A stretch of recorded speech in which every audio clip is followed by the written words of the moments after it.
बाबा खूप बोर होतंय, काहीतरी नवीन फ्रेश ऑर्डर करा ना. माझ्याकडे एक सरप्राईज आहे. स्वाद गोकुळचा आस्वाद परंपरेचा गोडवा नात्याचा गारवा आनंदाचा गोकुळ आईस्क्रीम सोबती प्रत्येक क्षणाचा गोकुळ आईस्क्रीम. पहिली गोष्ट आज मी पण म्हणजे एक वेगळा अनुभव मिळाला मला, कारण मी पण म्हणजे मला माहित नव्हतं की असं काही प्रकार घडलेला आहे.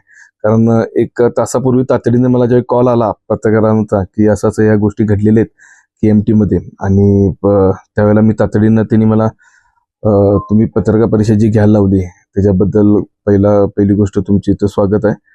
पण मी माहिती घेतली, कारण मी त्यासाठीच तुम्हाला 1 तास मागितला.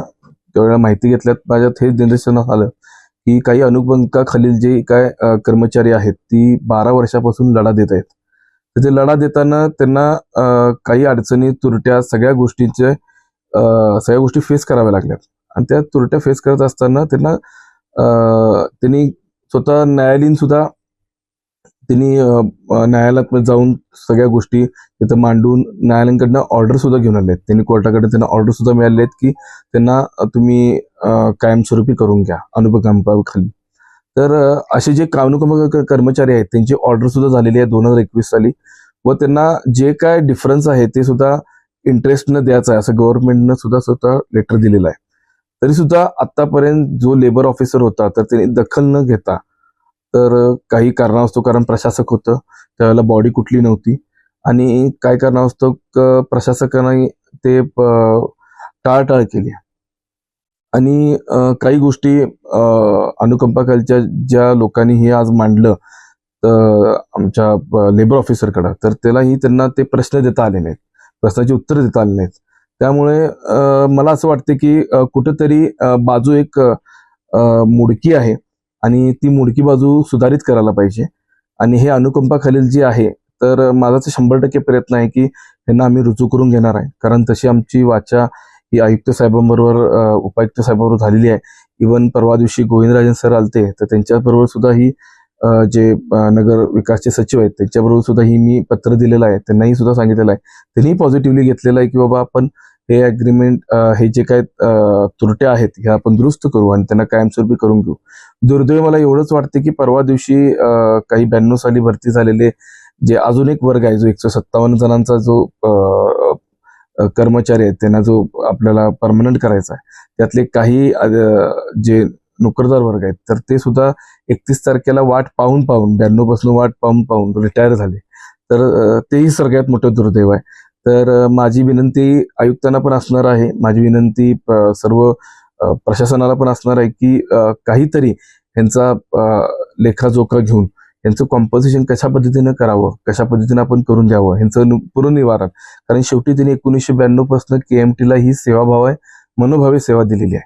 तर सेवा देताना कुठलीही त्यांनी मनात न इच्छा बाळगता फक्त परमनंटची इच्छा बाळगून हे त्यांनी काम केलं, आणि आशेवर आणि त्यांच्या शब्दावर आजपर्यंत कोल्हापूर वासियांना ठिकठिकाणी प्रवास करून पोहोचवायचं काम केलेलं आहे. त्यांच्या या सोशल ट्रान्सपोर्टमध्ये जे KMT एक संस्था आहे जी ट्रान्सपोर्ट फॅसिलिटी देते या पब्लिकला, तर या सिटीजनला त्यांनी खरोखर चांगल्या पद्धतीनं त्यांनी योगदान दिलेलं आहे. आणि त्यांचं कुठेही त्या 11 लोकांचे रिटायर झालं कुठेही योगदान वाया जाऊ नये असेही मी आमच्या बॉडीकडे मी दखल घेणार आहे. येत्या बॉडीच्या मीटिंगमध्ये सर्व कामगार लोकांचीच प्रश्न असणार आहेत. त्या बॉडीमध्ये 100% आम्ही पूर्ण प्रयत्न करेन की सर्व सदस्य हे सोडवायची कशी, आणि ह्या पद्धतीने आयुक्त साहेबांसुद्धा की, कारण जर KMT ला कायम जो फंड येतो हा महानगरपालिकेकडनं येतो, तो वार्षिक फंड जो असतो तो एक साधारणतः 23 कोटी 24 कोटीच्या आसपास येतो, की जेणेकरून या कर्मचाऱ्यांचे पगार व्हावेत. आणि कुठलाही इन्कम सोर्स प्रॉपर नसल्यामुळे KMCला या सगळ्या गोष्टी होत आहेत, आणि गाड्यांची संख्याबळ सुद्धा आपल्याकडे कमी आहे.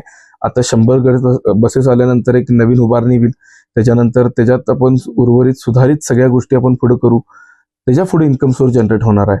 त्यामुळं पहिला सुधारित करणं हे गरजेचं आहे, आणि त्याचबरोबर ह्या लोकांचं पुनर्निवारण करणं सुद्धा गरजेचं आहे. त्यांची इच्छा एकच आहे की त्यांना परमनंट करून घ्यावं, रुजू करून घ्यावं. इतकी वर्ष त्यांनी सेवा दिलेली आहे. साहजिक आहे कुठल्याही माणसाचा तोल जाऊ शकतो. आज ज्या लेडीनं ज्या ज्या प्रकारे त्यांच्या मनातल्या सगळ्या भावना त्यांनी व्यक्त करून दाखवल्या, ते कुठेतरी 10-12 वर्षांचं दबलं गेलेलं एक स्ट्रेस आहे. तो स्ट्रेस त्यांनी आज सगळ्या गोष्टीत मांडलेला आहे. तर माझं वाटतं की ते त्यांच्या जागेवर बरोबर आहेत. आज लेबर ऑफिसर सुद्धा आमच्या KMTच्या लेबर ऑफिसरला काही गोष्टी बोलता आल्या नाहीत, कारण अचानकपणे झाल्यामुळे कुठली तरी बाजू कमकुवत असणार आहे, ते त्यांना शासकीय माहीत असेल तरी सुद्धा त्यांना ते व्यक्त करता आलं नसेल. तर त्याचा आढावा पूर्णपणे घेऊन या बॉडीनं 100% त्यांना न्याय कसा द्यावा ह्याच्यावर आम्ही विचार करू.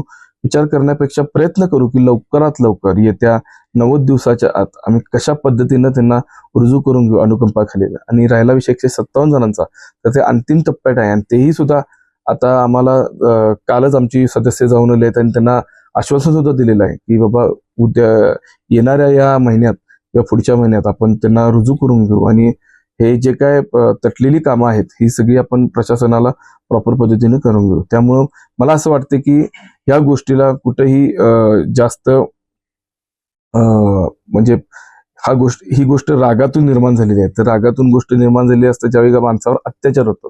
तर जो अत्याचार झालाय त्यांना, तर ते मी आता 3 महिने झाला आलेलो आहे, त्यामुळे मला बाकी मागचं काय घडले हे जास्त मला माहित नाही आहे. पण मी माझ्या वतीनं आणि माझ्या सदस्यांच्या वतीनं ग्वाही देतो की आम्ही येत्या 90 दिवसात त्याच्यावर खरोखर स्वतः आम्ही त्यात लक्ष घालून तुम्हाला लोकांना न्याय मिळवून देऊन आणि तुमचं पुनर्निवारण कसं करू या गोष्टीवर आम्ही 100% विचार करण्यापेक्षा आम्ही करून दाखवू याची आम्ही तुम्हाला ग्वाही देतो. ताज्या घडामोडी पाहण्यासाठी माझा महाराष्ट्र न्यूजला आजच सबस्क्राईब करा.